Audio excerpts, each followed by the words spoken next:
intro. Mm-hmm. Yo. What is going on, everybody? Welcome back to another edition of breaking down the Major League Baseball slate with Money Badger Bets, a.k.a. Jake, using, of course, Props.cash, the best player prop research tool out there. Want to tell everybody before we start, if you guys want to use Props.cash, 30% off your first month, promo code BetSmart, and to check out all of the sports betting tools we have at our disposal, betsmart.co. Jake, what's going on, brother? We got 2 streams in last week, sticking to 1 this week, but how are you doing? I'm good. There were 2 decent streams too. I think we released profitable days there for the people, so ready to do it again. Yeah, we've found some really great bets. I don't have them on hand, but I know, Jake, you're a frequent recapper on the plays that you post on Twitter. You profited in both of those streams. We found a bunch of plays using Props.cash, the other tool that we work with, that really helped out all the listeners. So we're going to do the same thing today. The goal is to break down as many games as possible, give out as many plays as possible that we find using Props.cash so you guys can see Props.cash in action. And yeah, good vibes, good slips. Let's hit some bets. We, of course, got some games going on as we speak, but we're going to start in Cleveland with the Gavin Williams Max Scherzer pitching matchup. The Scherzer only a second start of the year, if I'm not mistaken. We'll find out literally right in 2 seconds. Yep, second start of the year using Props.cash. Jake, you have a stronger opinion on this one. I do have actually opinions on this game as well, but I'm very curious where your head's at from your initial batch of research, and we'll dive into Props.cash. Yeah, I mean, I stayed away from like the Toronto pitching matchup versus Cleveland bats just because I don't like, looking at a starter who doesn't have a decent enough sample size, especially this late in the season. But the Toronto team total over is at 3.5, a little juiced at -130. I got that on Hard Rock. I don't understand why. Gavin Williams, he's been decent at home, but he's been hot garbage at night. He's been allowing a 294 batting average at night and a 296 batting average versus righties. And Toronto is expected to have 6 righties in their lineup. Let me actually make sure that that's confirmed, because when I was looking earlier, it was expected, but I'm pretty sure it's now confirmed. I'm seeing 5 on Props.cash. Is there 5? Yes. Yeah, 1, 2, 3, 4. Yeah, 5. So still more righties than lefties. I'll take it. But the Toronto bats have also been top 10 in hitting over the last couple of weeks. So they're hitting. Gavin Williams is bad versus righties. They're going to have more righties in this lineup that's been hitting. And he's been struggling at night. And like, these aren't like slight struggle numbers. Like allowing almost a 300 batting average is not good in any type of splits. And then on top of that, Cleveland has a very average bullpen. They're 15th, dead middle of the pack in ERA allowed in the bullpen. And they had 3 of their relievers go 20-plus pitches yesterday because Toronto went for 10 runs. And in the last 5, they've had 5 pitchers go 19-plus over the last 3 days. So that mid-bullpen that's not even that great also is kind of taxed. Toronto needs 4 runs here to cash this ticket. I'm all over it. I'll lay the juice. I think this is a really good play, so I put 1 unit on it. So Gavin Williams, to me, is one of the most frustrating pitchers. He's somebody that coming into the season I was honestly very big on. Of course, that's not enough in itself to, die on those hills. Of course, you got to change your opinion when presented with new info. And I feel like this is more of a gut feel. We'll confirm it with Props.cash literally right now. In the games where you feel like he probably should dominate, like early season, okay, against Kansas City, pitched pretty well. Not great, but pretty well.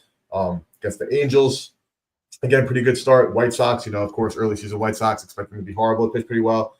Then you have a game against Baltimore, he gets absolutely shelled. Then pitches well against the Yankees. Game against the Twins, where you think he'd probably have a good matchup, gets hit pretty hard. Yeah. Pitched against Toronto earlier this year, only 5 hard hit balls in only 4 innings. So they've already seen him, but still kept those earned runs down to 2, though he only did pitch 4 innings. But the point I'm making is, like, he's been a pretty tough pitcher, at least for me, to like hone in on until like when I want to fade / when I want to back him. But like you mentioned, Toronto against righties, like they got some good pop in the lineup, like pretty average ISOs, but then you got high ones with Bichette, Barger, and George Springer. Last 15 days, this lineup, like you said, has been like a hot lineup recently. So that's also nice to see. I am just more curious. So, like, I see why you'd want to like fade Gavin Williams and Cleveland in general. Definitely considering the team total, of course, is not just a straight fade of Williams, but I'm really interested to see how Max Scherzer pitches today, and I'm not expecting honestly anything good. Like, I hate to let's go back to even last year. Like, some of his breaking pitch spin average, his fastball spin average. Like, he had a couple of vintage games and these two really good starts he had, but we're seeing a lot of dip in that fastball average spin, a lot of dip in the breaking ball average spin. Velo also like really not that consistent. So I'm putting it out there. I really think that we're at a point now where I'm really putting it out there where at this point, like, I think Scherzer's like washed. Obviously, injuries, obviously old, obviously a Hall of Famer. But I actually do like a full game over in this situation as well. I think Gavin Williams is a guy who lives around the zone, and the Toronto Blue Jays are a team that attacks the zone. They're a pretty hard team to strike out, and Scherzer is, of course, somebody who, again, in his one start this year, he didn't have much. He only pitched 3 innings, and I think that they could get to him pretty quickly. So I think this could be a game in some nice weather in Cleveland. Let's see what we're looking at there, just to confirm. But I think we see some baseballs fly, Jake, and I hope it comes from both sides for your sake. Yeah, no, I mean, it's definitely not really, you said earlier, a fate of Cleveland. Like, I didn't even want to take that angle. I don't know what Max Scherzer is going to do. I like Scherzer, but I also can't back him for all the reasons that you said. Yeah. Cleveland bats last night also came alive in the tail end of the game. So they put up 5-6 runs, I think 5 runs. So, I mean, this very well could be a repeat of what happened yesterday. I'm just not seeing it with Gavin Williams. I don't see Gavin Williams shutting down this Toronto lineup, especially where he doesn't really thrive in these splits. So, no, absolutely. I definitely see that. Actually seeing some wind blowing in, though. We have a hot night, but some wind blowing in according to props.cash. I know that, Jake, you're always on top of your weather reports. Were there any games this week that stuck out to you from a weather perspective? Dude, the only ones that have been consistently sticking out have been in San Fran, but we know that ballpark is not too hitter friendly. But I think today there's like 20+ mile per hour winds. Now this is RotoWire. Wind reports are very fluctuating, like 1 hour they could say one thing, another hour they could say another, and then come game time it could be totally different. For the most part, it's blowing out though. I just look for wind blowing out, wind blowing in over 5 mile per hour winds. I don't think like a 3 mile per hour wind is going to make or break a ball flight, especially now that humidity is coming into play too. There's 5 mile an hour wind in, but it's 92 degrees and humid. Like, is that wind coming in really doing much? Facts. No, I definitely agree with you. Just wanted to get some perspective there. Have Blake and Devin in the chat. Shout out to you guys. Appreciate you guys for tuning in. Of course, trying to find you guys some winners. Doing a quick peep at the home run market just to, because why not? Not two teams that like I'm really targeting. Obviously, you have Jose on one side, Vlad on the other. We know Vlad's been hitting the ball very well, but for somebody who only has how many dingers on the year? Not very many. Not very many at all. Where is he at? Yeah, 10 dingers on the year. If Springer still has more than him, even Bichette in his comeback year. Jose 400. Let's look at some like odds discrepancies there. Probably guys projecting him to have a great day, which is always nice to see. Some HRR. Home runs are obviously very tough to project. These numbers are like less meaningful. It comes down to the implied probability based on the line. 439 at Penny, which is like generally a sharper book. I don't know for here, but FanDuel is always 340. 425 at ESPN could be worth looking at. Well, I love to see that they are projecting some good things for Vlad, especially with this total is at 8. It's not even like it's a crazy total. They both put up, like yesterday, there was 15 runs in this game. Yeah. So these are two teams. Maybe the books are thinking that they exhausted all their offense yesterday. But based on who's picking today, Jake, I don't think I agree. Yeah, I think that they exhausted most of their bullpen, if anything. Facts. Let's keep on cruising here. We have Texas, Baltimore. I'll run through quickly. We got DeGrom on the bump, of course, the struggling. I mean, both these teams are really struggling. Texas, of course, not pitching that well, playing that well. DeGrom with a 7K matchup. Kyle and I talked about this on stream Friday. That ended up coming to the window. I was on DeGrom over there at 6.5. Let's see. I want to crazy game yesterday between these two. Went to extras. I saw that the Orioles came back and tied that game late, right? Yeah. Well, yeah.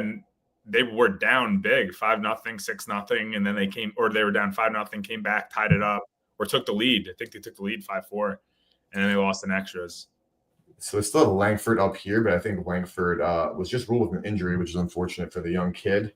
Adoli's at 375 for somebody, again, who hasn't been hitting the long ball as much as you'd like him to be doing this year. Only 9 home runs this year, man. That's so sad. Again, some wind blowing in here, Jake, but we're seeing 90-mile-per-hour temperatures. So I think that 90-mile-per-hour temperatures. 90-mile-per-hour, 90-degree temperatures out there. So we're expecting some ball flight. So Jake, again, just to reiterate, at this point, you're not really focusing on like a 2-mile-per-hour rate when it's 86 degrees Fahrenheit outside, right? It's a wash to me, honestly. Mm-hmm. Now, if it's 4 or 5 mile per hour winds blowing out, then it's in our favor for more home runs, obviously. But if it's coming in, it's a wash. Gotcha. All right, Texas ball. I don't really have a ton. These are 2 teams that I haven't really been, monitoring too often this season. Of course, Baltimore's been bad. Texas, I liked preseason, but a lot of their issues from last year are pegging them again. So we can keep on riding here. Plus, Baltimore has Brandon Young on the mound, who I think he only has like 1 start as well. So yeah, we could just take a small sample size. Let's see, Brandon Young. It's just always curious guy's number. So 2 starts, but both back in April. 6K start against Detroit, which obviously isn't that enticing. For whatever reason, he could not spin the ball in his first start, but had some massive spin upgrades in the second part on both his fastball and his breaking pitches. Velo was up as well, so maybe the kid is onto something. Onto something, improving. Obviously, spent some time in the minors. Don't know what his numbers look like there, but I saw he has a 1.271 OPS versus lefties, and I was like, "Yep, next game." I feel that. I absolutely feel that. Obviously, going to be no BDP here. Just look how ugly this is, bro. Look at all this red. Yeah, it's a bloodbath right there. That's what we call a good old-fashioned bloodbath. This is just like batting 216, Marcus Semien, batting 208, Sam Haggerty.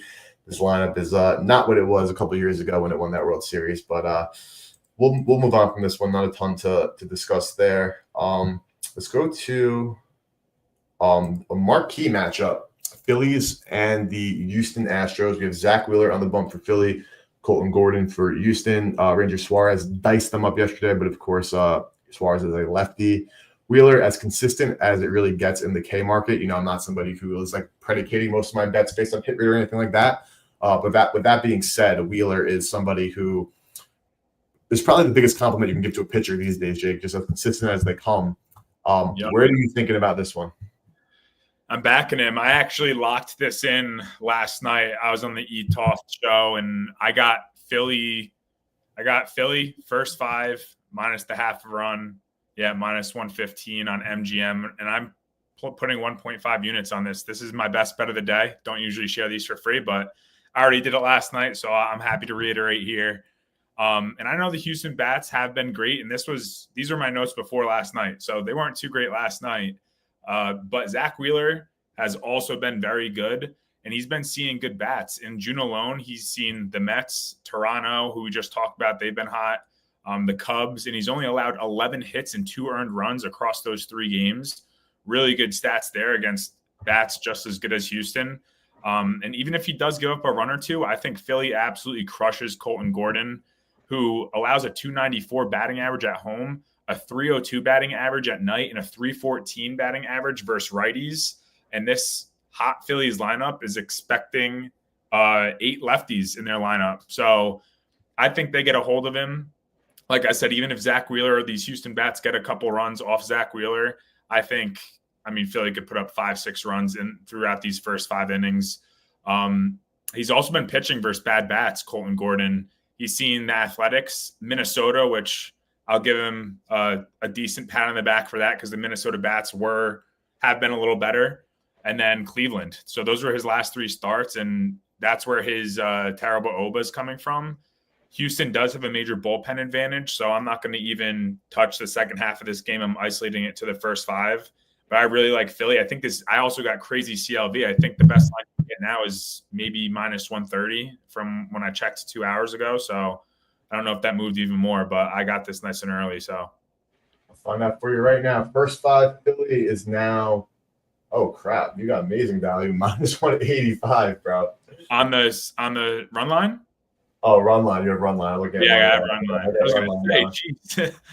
jeez. Run line still some great value. You got minus 115. It's sitting best price available in the rec market, minus 130 at Caesars. Best price available at Penny, minus 121. So regardless, you definitely looks like you made a good bet there.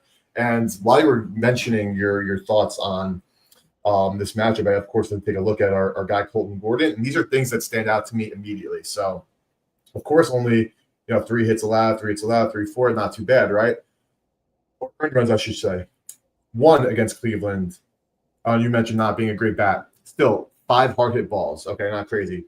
Twins, 9 hard hit balls, 3 barrels. And then against the Athletics, 7 hard hit balls, 3 barrels. But again, only letting up 2 runs.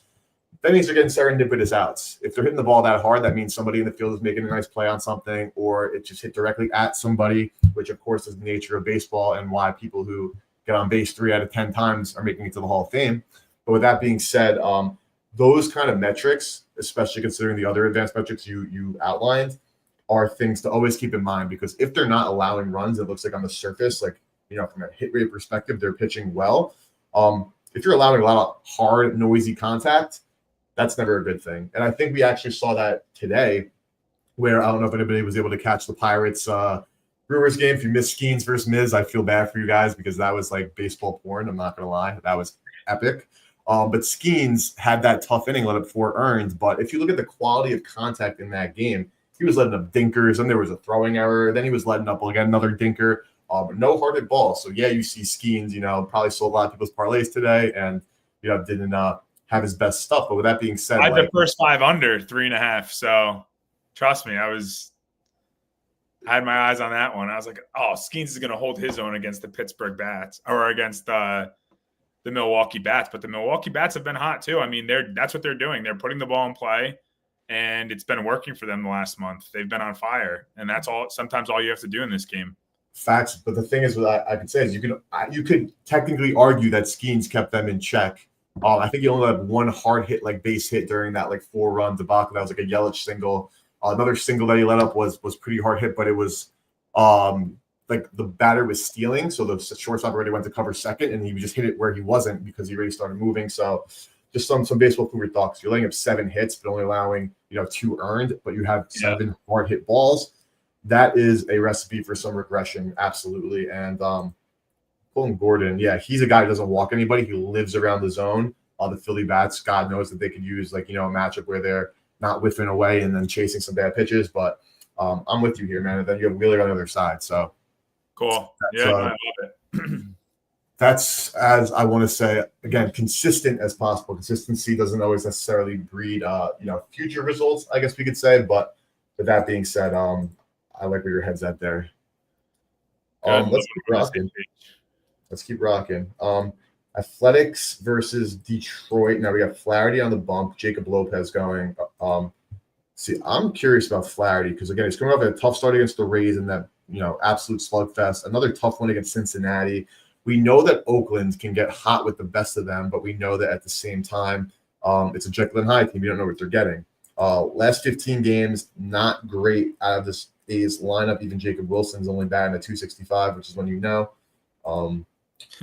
wrong button there. Let's going back to that. So I am interested in maybe fading Flaherty. I know that the Tigers are, of course, the much better team, and right now they are minus 157 at Penny. But this, it's sat around the same price, so it hasn't really seen some major movement here. Jake, am I crazy to want to kind of continue to fade Flaherty but back the A's bats? Because that's kind of what I'm thinking about today. You're not crazy to want to fade Flaherty. You're a little crazy to want to back the A's bats, but it's, you're going to have to pick one if you want to play in this game. I would lean A's just because you're going to get the value on them, and Jack has not been good. So we know that the A's bats are very capable. On top of that, Jacob Lopez, I saw something yesterday when I was looking at this game. Coming off some beauties in the strikeout department. Absolutely.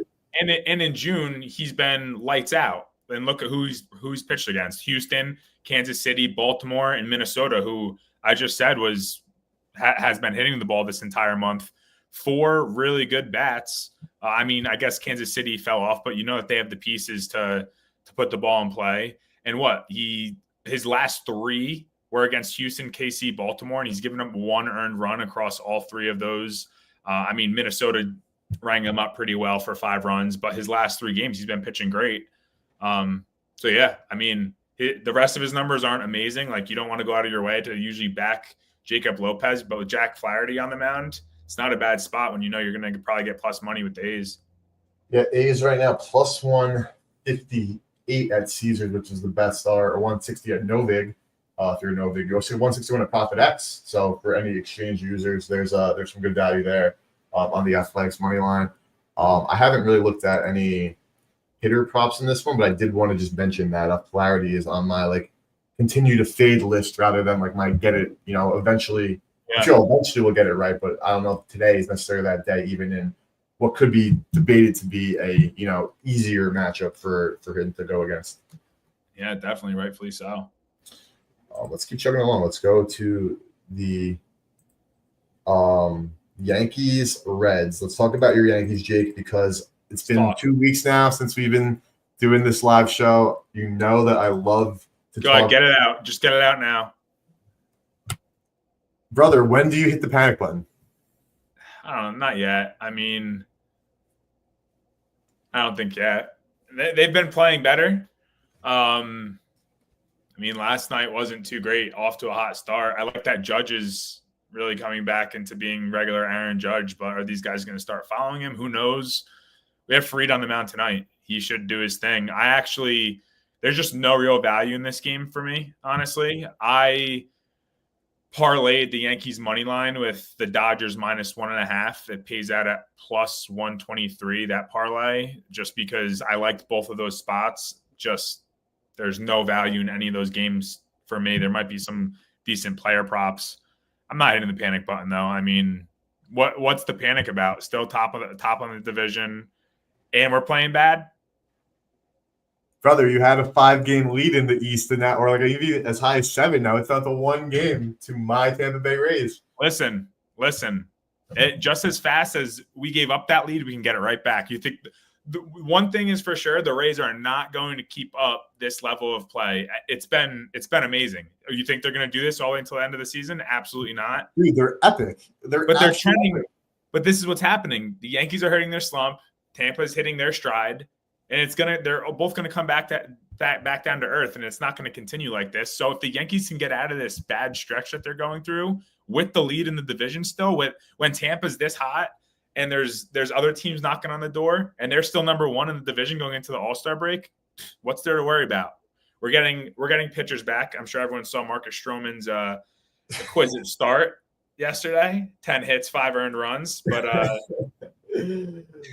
listen, my true MLB analysis, though, what it comes down to for the reason why I'm still so bullish on the Rays and I'm still so bearish on the Yankees, which I have been for the last couple of years. This is not like me just talking shit in June of 2025 and talking crap about them since probably 2020.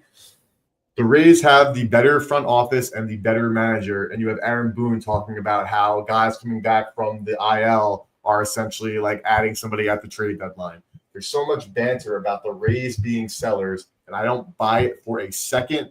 Obviously, that they're playing at batting-wise the best, one of the best offenses for the past 30-plus days at this point is unsustainable. But we're talking about a team, Jake, in the Tampa Bay Rays with the 3rd highest run differential in the American League behind, of course, the Yankees and the Detroit Tigers. Wait, behind who? Stop sleeping on my boys. Behind who? On my boys. Say that again. Say that again. By the 29 scoreless inning at one point, New York Yankees, they still have the lead in the AL comfortably. I'll give them that. And they still have that crazy differential in what runs scored. Is that what you said? Runs scored versus runs allowed. Yeah. And we're in this slump. So I mean, don't get too happy yet. But hey, all the cards will play out how they're supposed to play out come October. Listen, and if that is the case, to me, that is a bad case for the New York Yankees because that's when you see the terrible base running on full display, the terrible managing, the terrible decision making with the bullpen, and the Who's your errors. squad, Eric? Are you a Mets fan? No, bro, I'm just a baseball connoisseur. That sounds like a Mets fan. That sounds like a Mets fan. Not a Mets fan, bro. I have my most future exposure this year on the Tampa Bay Rays. So for when you were a kid, what baseball team clothes did your parents get you? Mets? I got from my parents Mets, but from my grandparents Yankees. I love Derek Jeter. I love David Wright. I didn't discriminate. Okay. Whatever. But something that's catching my eye already right now is Brady Singer under 4.5 strikeouts. Oh, this number is not. Oh, never mind. I'm slow. FanDuel, where are they hanging? Plus 130, best price in market. Normally don't love being on like FanDuel as like my best line because I do think that they are relatively sharp to the market. This game shows 7-10, so we got time. But Brady Singer, he struck out, as we see, 7 against the Cardinals. Kyle and I were talking about this game on Friday. We loved his under. We wanted to fade him, but the line was 3.5. Of course, he blew by. I love this plus 130, though. I'm not going to lie to you. Yeah. The Yankees, it's right-handed pitching. Now we got Gio, who's obviously small sample size, but generally speaking, not a huge – keep clicking out on accident. Generally speaking, not a huge strikeout guy in his career. Jazz is Dominguez. This guy was supposed to be your saving grace, and look at the 27.9 K rate and the 43 average. He's young. Never going to be our saving grace. Get out of here with that. Even though these numbers are pretty high for the course of the year on strikeouts, even like lately, they're still not great. I see why this line is 4.5 because of Singer and what he's done. Let me pull that back up. But with that being said, he's a guy I love to fade.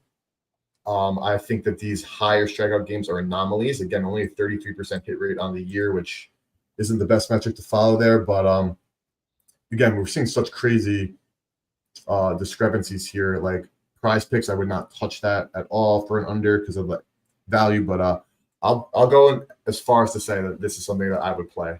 Brady Singer under 4.5 Ks. Even though the Yankees, I love to talk shit. I know they're not in the best form right now, and these numbers don't inspire a ton of confidence. But all in all, I don't think Singer is that guy. So I think the Yankees can make some contact. And let's look at the annual look at Aaron Judge's home run odds and laugh. What is it, minus 110? Plus 190 is the best price at Bet Rivers, as low as plus 150 at Caesars, and Bet Online, even Penny at 156, which is a sharper book as well. That's what we're talking about here today, Jake. Yeah, that's what. In a game like this, what else is there to talk about? In the Great American Small Park, winds slightly blowing out and 90 mile per 90 mile, I almost said it again. 90 degree Fahrenheit weather. That is something definitely looking at. Bellinger all the way as low as 257. So Ben Rice yesterday was like plus 200 to hit a home run, and I was like, why is Ben Rice plus 200? Plus 210 today, bro. Yeah, plus right away. Today, and plus 230 best price in market, FD 200. Jason Dominguez 340. Yes, sir. He does hit the ball hard. I had him in fantasy this week as a streamer, so he's in my lineup tonight. I'd love to see a dinger from Mr. Rice today. Some crazy odds. Even Jazz at 250. I mean, of course, Jazz does hit tanks, but like I think I mentioned this on the show the other week. Like when he first came back from injury, of course, he wasn't playing here. / the weather wasn't great yet. He was like plus 700, bro. Yeah. Then he started hitting home runs and doubles, and he just got ejected last night in the 9th inning. Maybe he's on a little revenge tour. Maybe he is. Penny, their source of truth here for sharp line. That's plus 273, as high as 220 at Rivers, but 310 at FanDuel. I personally would not be betting a Jazz dinger at those odds, but glad to at least show you some of these metrics. We might as well show BVP. I think they probably have decent. Judge no dingers against Singer, which is shocking, but that 18.8% walk rate is not Wells with the home run here. Where's Belly? Is Belly not playing? I guess Belly's not even starting, which is odd considering, again, small sample size, but 2 for 5, 2 home runs off of him. All right. Interesting. Did not expect Belly to not be in the lineup today. Yeah, that is interesting. I mean, I guess it because because Ben Rice is in the lineup. Yeah, I mean, if we have who's DHing, I didn't see. If it was Judge DHing, that obviously ends up making more No, it's sense. Stanton. Oh, it's Stanton's DHing, so Judge is playing the field. Yeah, With their own game here. he's in right field. So we got Trent Grisham playing, Judge is in right, DHing. Okay, all right, makes sense. Maybe Bella get an AB off the bench, but obviously wouldn't look at him. But yeah, I like Brady Singer under 4.5 Ks plus 130 at a good old FanDuel Sportsbook. Let's see. We got a few games, of course. Some are going. We went through all these. Atlanta, New York. We got Dieter Fuentes going. He got shelled. Not in that first start. Yeah, he got shelled, right? Yeah, 6 hits allowed, 4 earned against the Fish in Miami in the game. Fish won 10 hearted balls, 2 barrels. Jake, I know in these kind of spots you generally like to, and correct me if I'm wrong, like, you know, you see a guy like Dieter Fuentes 1 star, I feel like you normally are like kind of like screw it. I'm not even gonna like look at this one, but did you get a chance to even take a look at this one / have any opinion? Yeah, I looked at it a little bit, but it's at the same time what you just said. I go into these not really assuming I'm going to find anything that I like unless I found a good split Holmes against the Braves bats and I want to do something with the team total there. I mean, the game yesterday just kind of disgusted me and I wanted no part of this game today. Yeah, I don't blame you. Clay Holmes on the bump. Last start was against Atlanta on the 19th. Only 2 hearted balls, but 6 walks. Now we know. I don't like, Eric. I don't like betting on a pitcher that has started in back-to-back games against the same team. So stay away from that. Facts. That's either a situation where like I feel like that's a situation where people love and they like either fade the shit out of that pitcher that second time or they back that pitcher depending on how that first one goes. But again, but it's so hard to read too. A pitcher will shut a team out and then give up 5 the next time they see him a couple days later, you know? Absolutely. Or vice versa, give up 5 and then shut him out. And everyone's like, oh, he's going to get smoked. And then he pitches his gem. So, and that's where you zig whatever way you zagging. But on this Mets Braves game, we have Mets minus 134 at Penny. This opened at 134, but it saw some movement throughout the day. Got as high as like minus 148 until as high as minus 151 until there was clear buyback on the Braves. Okay, interesting. I am staying away from this one just for my reasoning which is not like very insightful. The Braves are the Mets' big brother. They proved it every year. I know the Mets last year were able to knock them out, but that was on their like kind of magical run, which was good. But we saw it in those first series where they got swept, and then yes, they got that win last night, but overall not a good showing from the Mets against Atlanta. And I think that's just the Mets being the Mets. Of course, they're still a great team, and I'm less concerned about their current struggles than I am about the Yankees' current struggles. And that is not fandom. That is just my analysis there. Oh, no, they ended up losing. So 1, 2, 3, 4. They've lost their last 5 against Atlanta. Right. That's what I said. They got smoked. They lost last night. Oh, yeah, they got smoked last night. I was looking at that Philly game that they ended up stealing from them. But, they got smoked. They've lost 5 straight against Atlanta. I know that that's not necessarily indicative of anything because, again, new pitching matchups, new situations, etc. But I want nothing to do with laying a price on the New York Mets against Atlanta, regardless of who's pitching or the perceived pitching mismatch, I should say. Some nice weather in Queens. Ronnie, of course. What's he at? 320 best odds. 396 a penny. Okay, interesting. Matt Olson has been heating up. I feel like low key 390 at FanDuel. See, if I was a Mets fan, I would be way more worried than the Yankees fans just because that pitching is taking a step down, and that's the only thing that has them where they are. The first 2 months of the season, those bats were broken, and they were winning games 1-0, 2-1, 2-1, 2-0 because their pitching was elite. That bullpen has taken a step back. Teams are getting to their starting pitchers more than they were in the first couple months. So now what? Now they have to rely on the bats like last night to help them out, and they're not. So I would assume that the Yankees are capable of both. I don't feel like the Mets have shown it consistently enough. Like Yankees are going through one little drought here. They've been pretty consistent other than this little drought, and they've had some injuries. People come back into the lineup. The Mets really haven't. So they got to figure it out. Yeah, I think the Mets are definitely going to be buyers at the deadline. Even though they have a crazy payroll, they have like unlimited funds. So Yeah. we'll see Yeah. where the Mets end up deciding to spend resources. I'm sure they'll get it. I mean, it's not like the free agent class is that great. Like if the Mets go and like trade for like a Zach Gallen, like I'd be like, bro, like that's just not a good move. Then I take another look at who else is like, because of course they want to get somebody with team control, but in another situation which happens very often in the MLBs, you know, and in all sports, um, teams they trade for an expiring contract to try to get over the hump and then kind of deal with that contract at the end of the year. I don't think there's a ton of great pitchers out there. Devin putting up a comment, LeMahieu at 950 for that Yankee game. Let's go back to that quickly. I want to look at his home run odds. Don't hate it. 9-1. It's like bottom of the lineup, you know. So he's got a dinger against Boston. He hit one off Hunter Dobbins from good wood. A dinger against the Mets, no data there. Let's see. DJ ISO is obviously going to be low. We know it's DJ at the end of his career, 2 home runs only. Batting ninth with Grisham behind him, which is always interesting. Let's see some line shopping though for where I hits now. Let's go back to homers. Let's see some line shopping. DJ best odds at FanDuel 10-1. Shows EV to MGM, though I don't know how much I'd weigh that personally. Listen, you're playing Great American Small Park. That's something you can always look at. Then I don't blame you, but personally, I don't know if this is the DJ in the lotto ticket kind of day for me today. And another comment, Jake, right here. J Dom is saving grace. We know this, bro. We got Yankee fans, supporters. You see that picture there?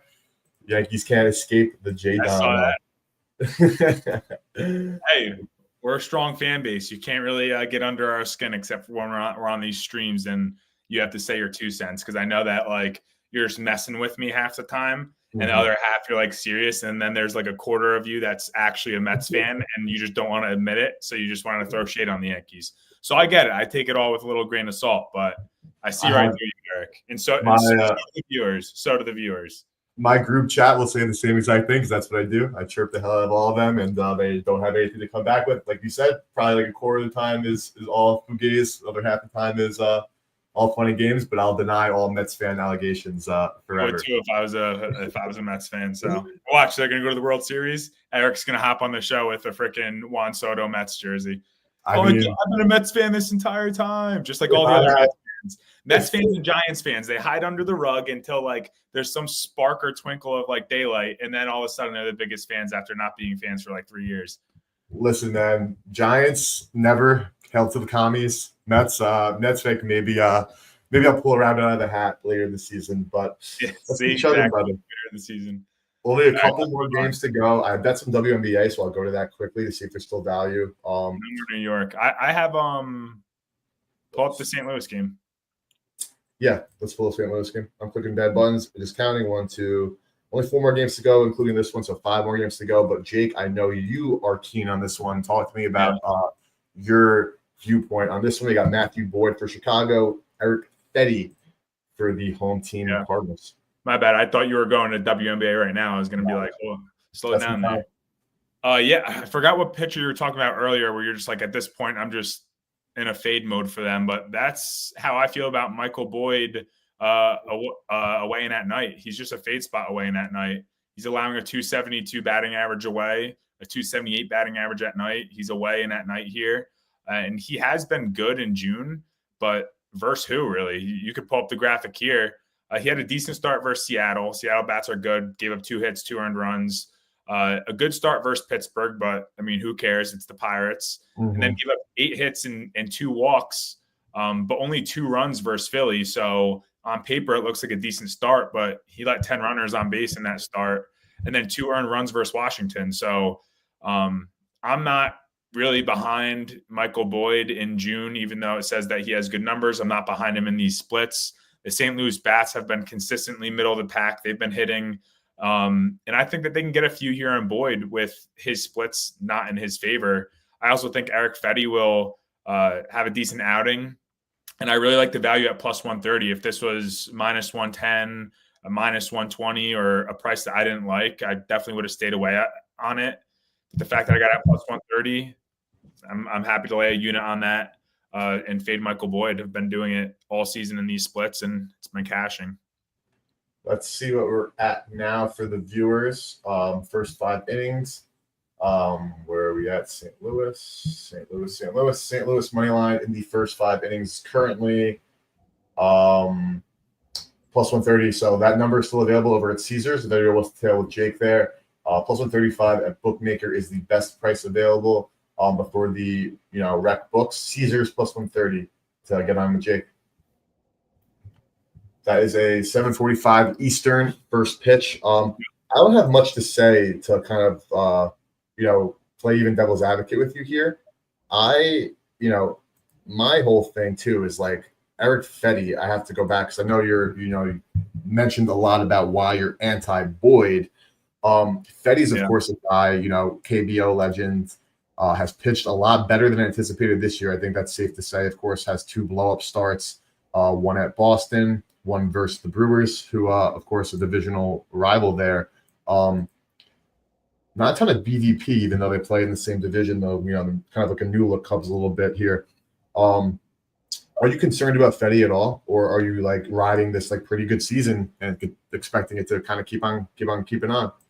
I mean, I'd be lying if I said I'm not concerned at all. I will add though, like the Cubs bats aren't what they were in the beginning of the season also. So yeah, where I'm worried with Fetty maybe giving up a couple of runs, I think I would be more worried if I was backing Boyd for sure. And the St. Louis bats have been consistent at least. Like the Cubs have been up and down. They're either hot or they're not.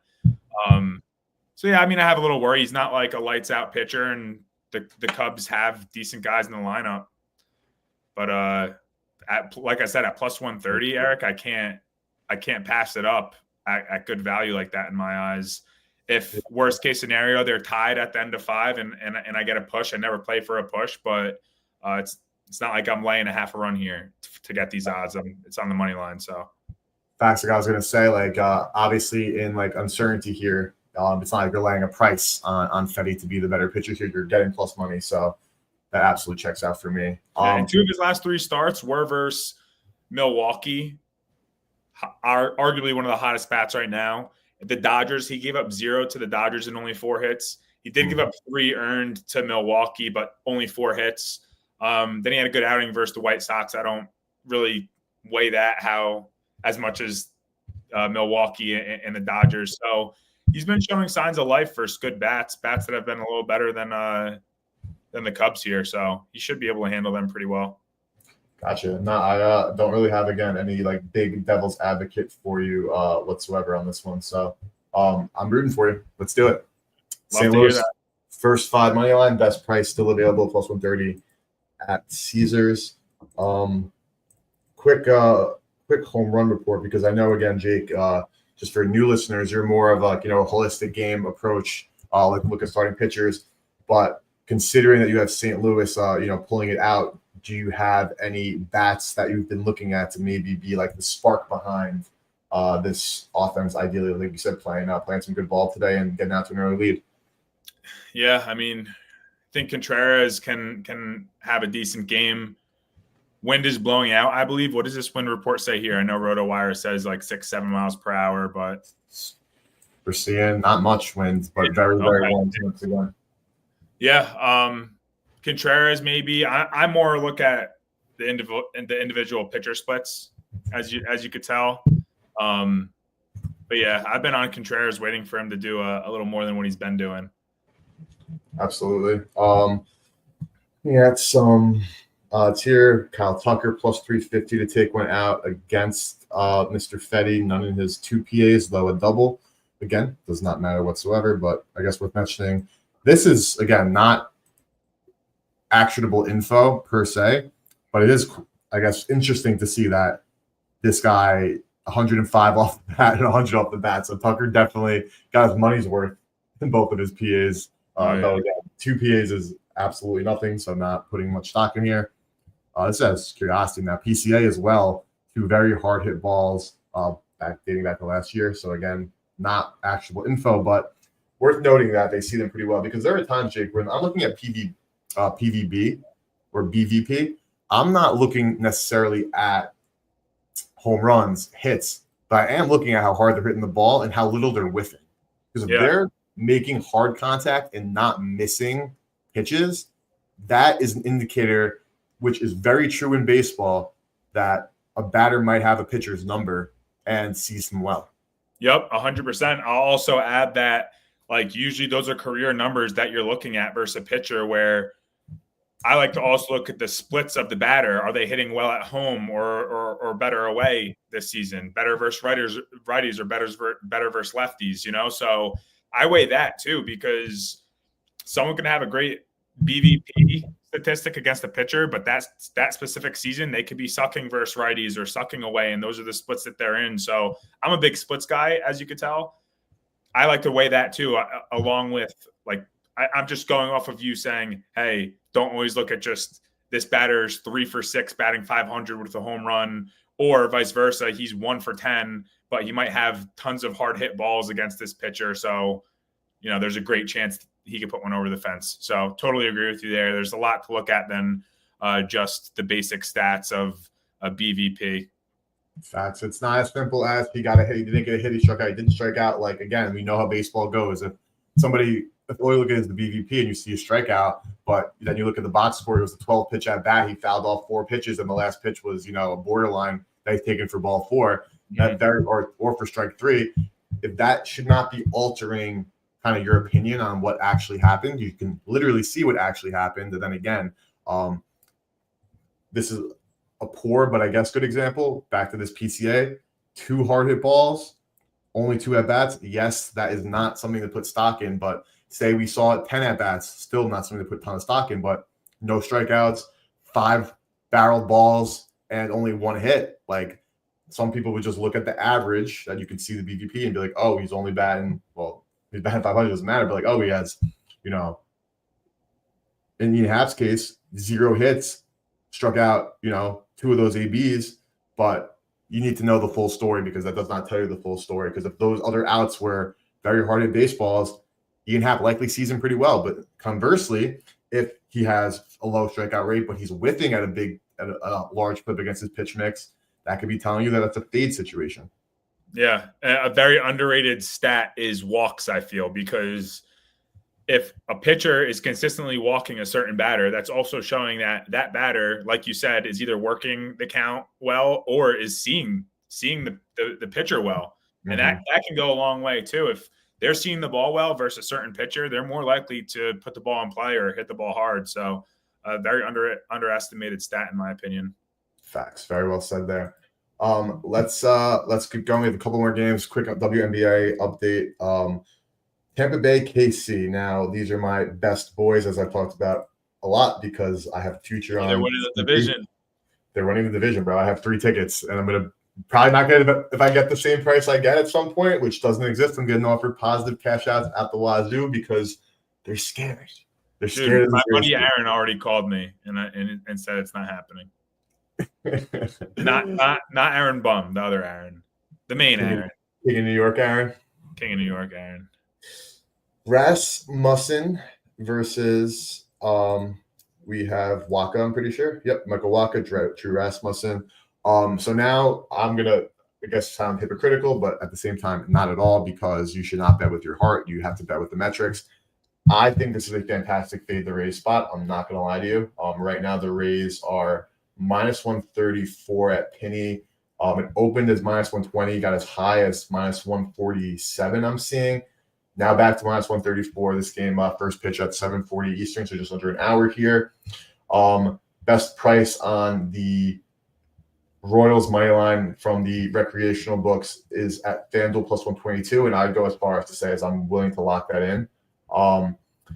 Jake, I'll talk to you here. So obviously at this point we know that KC is this like inept offense. Rasmussen has been like really not as great as people would have expected him coming back from injury. We have some pretty big hits allowed games. Especially away. Yeah, especially away. We could pull up those metrics here. Not a big sample, but 2 good games. One against Miami doesn't count. One against Texas. I say it doesn't count in jest. Like obviously they count, but how much you want to weigh those kind of starts entirely up to you. Then AZ got them pretty good, and the Mets got him pretty good. Yeah, these numbers are absolutely disgusting, and it's not going to be like something that jumps off the paper for you or page for me, I should say. But Waka, as bad as he has been, his strikeout numbers have actually been pretty decent. Some pretty high hit games, some pretty decent stuff with the earned runs. But this is going to be like a bad overall handicap. It's more so just like Tampa's been so hot and so good. I hate stepping in front of these like rolling trains, but I don't think KC, from a pricing perspective against Rasmussen, should be plus 130 underdogs. Like I really just don't. I don't think that the gap between these teams overall is really that massive. And yes, I've been touting the Rays like heavily, but when we get to June and July, Jake, and I want to hear your take on this. I don't like laying favorites, and I know that it could sound very square because, like, obviously there's value. I've talked about laying minus 10,000s live, so that doesn't mean I'm not scared of juice. That's not the point I'm making. But the way I kind of see it is, especially in these dog days where anything can go any way, I like betting plus money more because I feel like we're inviting one more variance, and two, some teams in baseball, especially around this like middle of the pack, upper good teams, are really close. So, Jake, with that being said, is that something you also look at too? Because once we hit, at this point for me, like 2 weeks ago, I'm not saying I'm hunting for dogs, but I'm definitely looking more closely at some dogs than laying, minus 120 plus in certain situations. Dude, 100%. I was guilty of this last night. I cashed on the Rays first 5 on the money line because I looked at it and I was like, why is the better team plus 135 right now? Like, am I missing something? Like, I wanted to make it a 1.5 unit play, but the line scared me off of laying that. So I still cashed on my 1 unit play. 60-70% of my MLB plays are plus money, and especially this time of the year when you get a good understanding of tendencies and there's large sample sizes, so you could tell certain pitchers are good versus righties, lefties. The splits are there. But yeah, I mean, if even today, half of my plays that I'm sharing on here, my last play is also plus money. Sometimes that's the deciding factor. Like if I like a play, but it's minus 145, I'm like, I'd rather not lay that juice. I'd rather just stay off of it and not risk having to lay almost another half a unit to possibly win one, Mm-hmm. Totally with you though. I mean, I don't want to say that I'm plus money hunting either, because if I like a play, I like a play and I'm going to play it. But I definitely tend to lean more towards the plus money, the value plays, especially June, July, this time right before the All-Star break specifically. Facts. Like I literally asked myself, like, is this team really that much better than that team? Is this starting pitcher really that much better than like that starting pitcher, right? Especially when we're dealing with like a Rasmussen Waka. Like, you know what I mean? Like, sure, fantasy wise or like DFS wise, you probably want, Rasmussen over the course of the season, but like one game, especially like I know the Royals have been this cold team, the Rays have been the hottest team, and that's why I love them so much. They're my best boys. The Royals are just really, they're not like, we're not talking about a team that's like, in my opinion, plus 122, which is best price now. So at 130 earlier, worse than the Rays in this particular spot. So as much as I love betting the Rays when they're dogs or sitting around like minus 110, minus 115, minus 120, now that we're creeping up a little bit there, I think it's pump the brakes time a little bit, and I like KC money line here. Yeah, no, there's definitely going to be that time where I just said it. Tampa's going to cool off eventually. They're not going to stand this high horse, and there's going to be great value on other teams that probably have the better matchup, and they're plus 120, plus 130, plus 140, and we have to be able to sniff that out, Absolutely. A couple more games here. Jake, I know you have one more play, so we'll spend more time on that one. But before we get to that one, just 3 more. Seattle, Minnesota. Do you have any thoughts on this one? We got Joe Ryan going for the Twins, George Kirby for Seattle. We know the Twins can be a strikeout team, but they're also a big walk team, though Kirby is the king at not allowing walks. Though we did have that 3-walk game. Yeah, I'll keep it short and put this in your court. This might get rained out. I think there's an 80% chance of rain. Winds are blowing in from what I saw. So it was a straight stay away from me. I honestly didn't even look at it, especially with George Kirby not being like George Kirby. And I do like Joe Ryan, but the second I saw the weather report, I just stayed away. There's so many games on the slate. I just stayed away. Copy. Looking like a cooler night regardless. That could be, like you mentioned there, byproduct of some rain coming in, some winds hitting the 7-mile-per-hour mark, which I think is probably closer to your threshold of like, all right, this is worth being taken a little bit seriously, especially with the cooler temps in Minnesota. So as you can see by the home run odds too, of course, Cal Raleigh at 195 doesn't count, but generally speaking, there are some guys who definitely see some shorter lines juiced up a little bit more. Buxton, stud. Hopefully makes the All-Star game and stays healthy. But I'm with you to keep rolling here and not spend too much time. If you guys have Cal Raleigh's home run streak end, he didn't get one yesterday, did he? I don't think he had like four games in a row. He went yard. He's an animal, man. Shout out to Big Dumper. I can't wait until a month from now. You and I are having MVP debates between Judge and Raleigh. It's gonna be so much fun. And you're not gonna be able to tell which parts I'm serious about and which parts I'm like just pushing buttons for. Hey, a lot can happen in that time, but that conversation will happen, and I'm confident Aaron Judge will be at the top of it.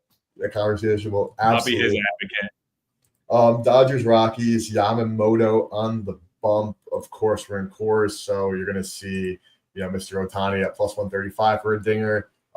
Chilly relative 68-70, so probably a beautiful night at Coors if I had to imagine.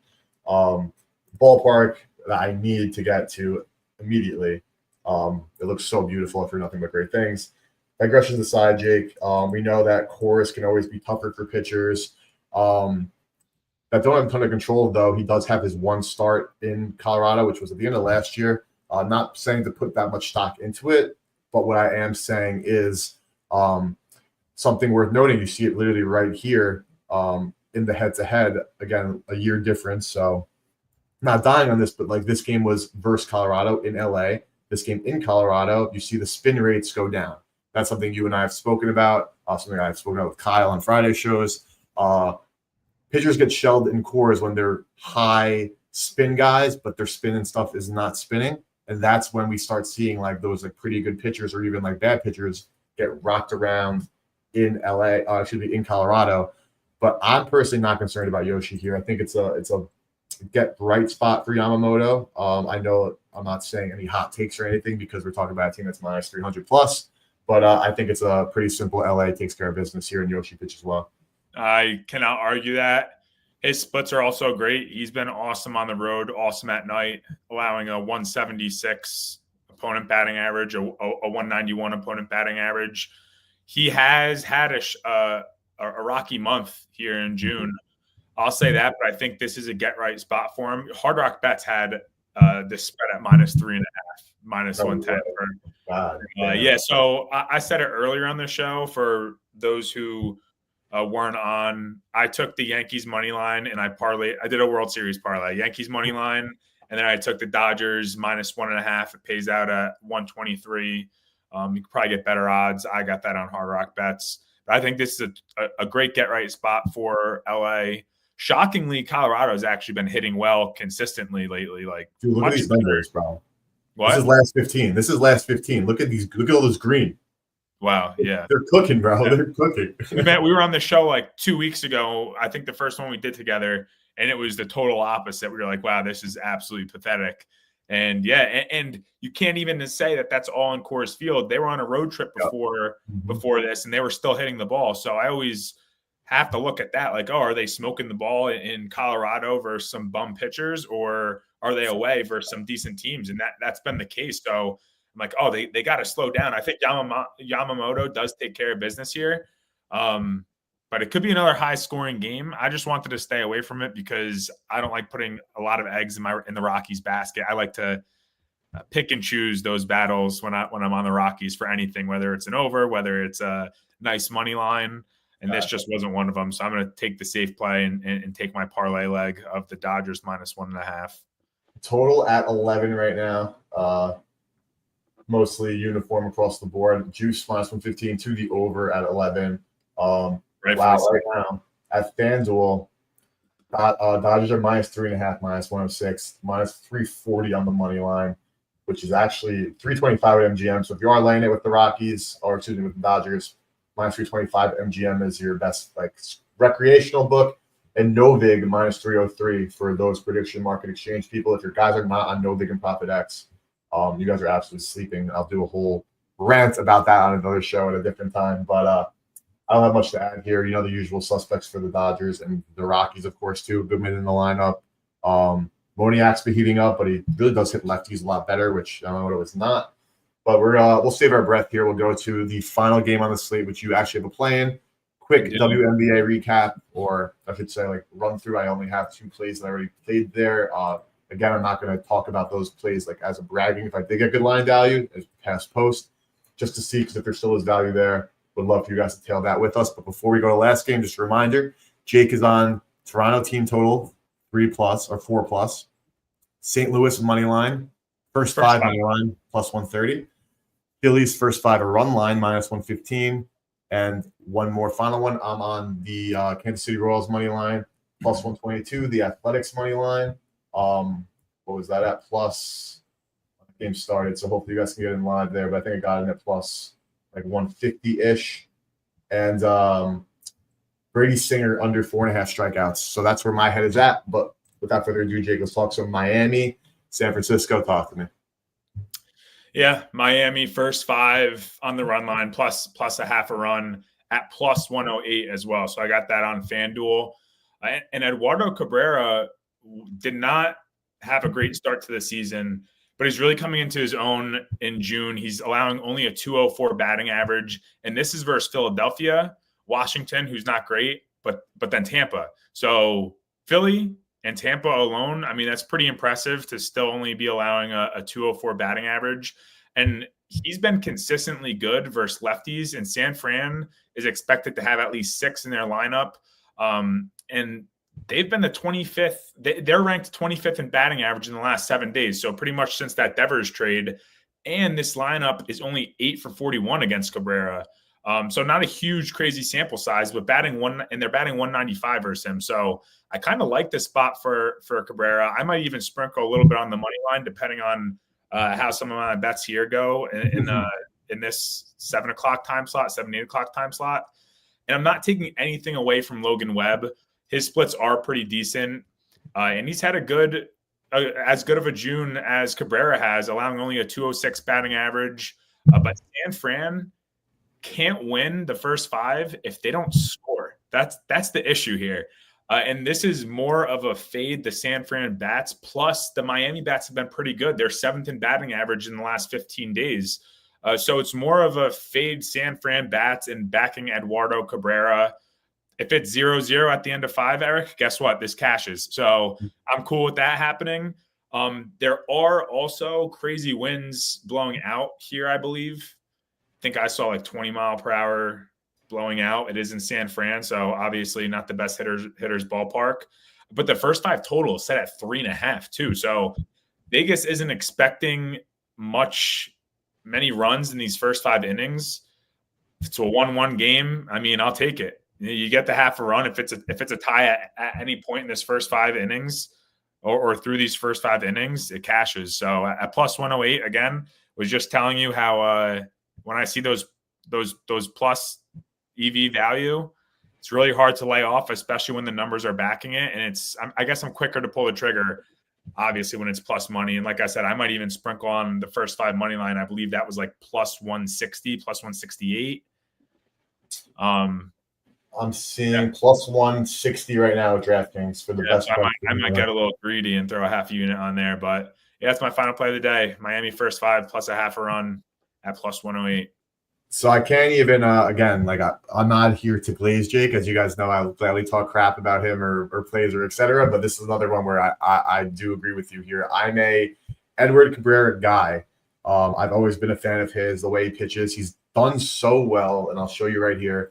Using Props.cash, you can look at his numbers. Again, promo code BetSmart, 30% off your first month of Props.cash. You guys can be doing the same research alongside us or on your own and making some amazing bets. They have line shopping, projections, advanced data, alternate lines, pitch mixes, BVP, weather reports, you name it. Props.cash, code BetSmart. But Cabrera's done a good job. I know he had 3 walks here against Philly, but he did a good job keeping those down, especially when he started off a little bit, I want to say wild, but he honed in for 5 Ks. Only 2 walks against Washington, only 2 walks again against Tampa, in a pretty solid start. They give him a short leash, which is understandable. Young pitcher, wild control, dealt with an injury earlier this year. So like if he's running into trouble, even if it's like the fourth inning, you're gonna see somebody up in the pen who is like very live to come in the fifth. Even though I think Cabrera has really great stuff. Like let's look at some of his spin rate numbers. Like his velo for his fastball, he sits like 97, 96.6, but he has a changeup that sits like 90, a sinker that's also a really good put out pitch. And this is what gets me here is his average spin rate. So his spin rate's been a little bit down, which is never encouraging on his fastball, but he doesn't throw a traditional four-seamer often. He throws all of his pitches have some like wonk to it. And as you can see by the breaking spin rate here, he's been staying pretty consistent. He has some games where he hasn't gotten it going against Chicago, but he still pitched well. Tampa Bay still pitched well. But he's a guy who can spin it. I think Cabrera is definitely underrated still relatively. And I think Logan Webb is relatively overrated. I know he's like the soft contact king. As you can see, though, still lifts up a ton of hits, 7, 10, 6. Yes, he does pitch deep into games, which, you know, is a virtue at this point in the MLB life. But convincing me to fade Logan Webb and back somebody I like with a little bit of double bias there. You don't have to pull my leg too hard. There we go. Hop on board. So that are all the MLB plays that we have locked in. Again, for props.cash, promo code BetSmart, 30% off first month. Also head up to betsmart.co to look at all sports betting tool reviews. We have something for you. And if you don't know what you need, fill out our quiz. We'll send you a personalized tool recommendation to help you find the right tool for you, though. If you're doing player prop research and tuned in, props.cash is absolutely the tool for you, and promo code BetSmart. But Jay, quick final rundown of the plays. Again, I know I just did it, but we're going to be wrapping up with WNBA. We have for Jake, Toronto, team total 4+ -130. St. Louis first 5 money line plus 130. Philly first 5 a run line minus a half a run. Miami first 5 a run line plus a half a run. And for me, I have Rays money line, A's money line, and what's his name? Brady Singer under strikeouts under 4.5 plus 130 at FanDuel Sportsbook. Quick WNBA. I have 2 plays I locked in. I do a lot of like EV hunting for WNBA. Like obviously Jake and I look for, you know, good situations for MLB through props.cash, and we also like no ball. So we do talk about the games. When it comes to more of WNBA, I'm straight EV hunting, and these are 2 EV plays that I found using props.cash earlier today. If the lines aren't there anymore, I apologize. Again, not doing this for like a flex, just doing this to hopefully get you guys down. So first things first. He's doing it for a flex. CLV doesn't pay the bills, as we know. It's you have to say I'm not doing it for a flex. It's for a flex. It's a great indicator of long-term profitability and making good bets, but it is not paying the bills. So there's never a flex here. But Sabrina Ionescu plus 110 at FanDuel. That's still good. I got it at plus 115. But based on the market, you have Penny at minus 107, Bet Online at 105, and DK at minus 105, Bovada minus 105. So I think Sabrina Ionescu to record 6+ assists absolutely has value at FanDuel, and according to props.cash's EV, that has value. Not going to go into a massive, game script talk about WNBA because that's not how I do WNBA betting. I look at this expected value and I make decisions based on that. But this is just a little insight into some of the data that they have for WNBA. So props.cash has amazing data all across sports for this summer. You got these 2. Then, like we said, we'll begin to NFL season eventually. Jake and I will be talking about that, I'm sure, sooner than later. But this is the first thing I locked in, and we're going to go to one more. I put a rebounds prop from props.cash. Looking at Kayla Thornton. Where is my girl Kayla at? There she is. Over 6.5 rebounds and down minus 135. So I can't in good faith say it's worth betting because I got it minus 115. But if you are somebody who's looking for a parlay piece or a parlay leg and you're not really sensitive to price right this second, just looking for another reputable look, I guess, to say, I bet Thornton over 7.5 rebounds. Cleared that last game, has a couple of big ones here, a couple of lower rebounding games, but averaging 5.1 defensive rebounds a game, over 2 offensive rebounds a game, which of course are always harder to come by. And somebody who hopefully she plays where are they at? 30 minutes a game. 2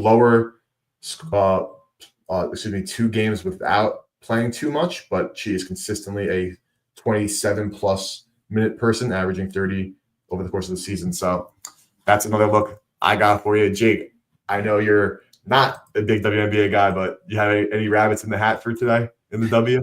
No rabbits in the hat. I did say going into this year, I was like, I want to get into the WNBA. Obviously, it's been popping off a little bit. I see everyone else betting it. I'm like, how can I not? And then the NBA rubbed me the wrong way in the midseason. Stopped betting that. Came back for the playoffs. Absolutely demolished the NBA playoffs. And then have just been full MLB mode. The thing is, there's so many. If there wasn't enough to bet in the MLB, then I'd totally dabble with WNBA. But it's such a short season that they have. And like I don't know the players. I know Caitlin Clark. That's it. Like, I literally cannot name one player on every single team, which I know you probably can't either. You do it on like a database. You have tools that use it. I mean, if there was nothing else to bet on, I'd be all over it. Like I was betting the KBO during quarantine, so I always find something. But haven't spread my wings into the WNBA quite yet. Listen, if you guys are betting WNBA and MLB this summer, look no further than props.cash, promo code BetSmart, 30% off your first month. It's absolutely amazing. You saw all the data that we showed for the W. You, of course, see it for the MLB. We can go through the laundry list of features they have, but better off seeing it for yourself. Obviously, appreciate everyone tuning into the stream, but Jake and I are going to call it today. Normally, we go for a little bit longer, but we have a little scheduling conflict, but we appreciate everybody who hopped in. For props.cash. Shout out to you guys for hosting the stream. Promo code BetSmart, 30% off. And betsmart.co, all things sports betting tools and education related. That's the site, betsmart.co. Jake, any parting words for chat? It's cash today, fellas. We'll be back next week as always. If you are looking to talk crap to me or talk with me, feel free to hit me up on X. I'm available there. If you want to be like Eric and throw shade at my Yankees, go for it. Trust me, it won't be the first time. It's not going to be the last time. But yeah, always down to talk ball, and hopefully we see you guys next Wednesday. Appreciate you guys. I'll be live on Friday with Kyle. So Kyle and I at noon 12:15 Eastern will be ripping a live session for the whole board Friday. I'll be live tomorrow with Pick the Odds at probably around 2 Eastern, and then Sunday. So the streaming schedule's been pretty set. I've been pretty consistent. So love to see that. And I'll see you guys on stream tomorrow. And for another props.cash stream with Kyle, we'll be there on Friday. So shout out to everybody for tuning in. Appreciate you all. Jake will be in charge of the recaps for this one. And we'll catch you guys next time. Sounds good.